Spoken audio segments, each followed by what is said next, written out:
দেশের বাইরে আমার কোনো ঠিকানা নেই, এটাই হলো আমার ঠিকানা।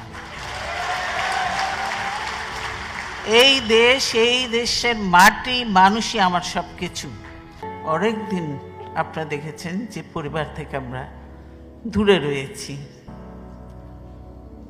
সেজন্যই আমি পরিবারের সঙ্গেই এবার সময় কাটানোর জন্য এখানে এসেছি এবং আমি আমার চিকিৎসা করেছি।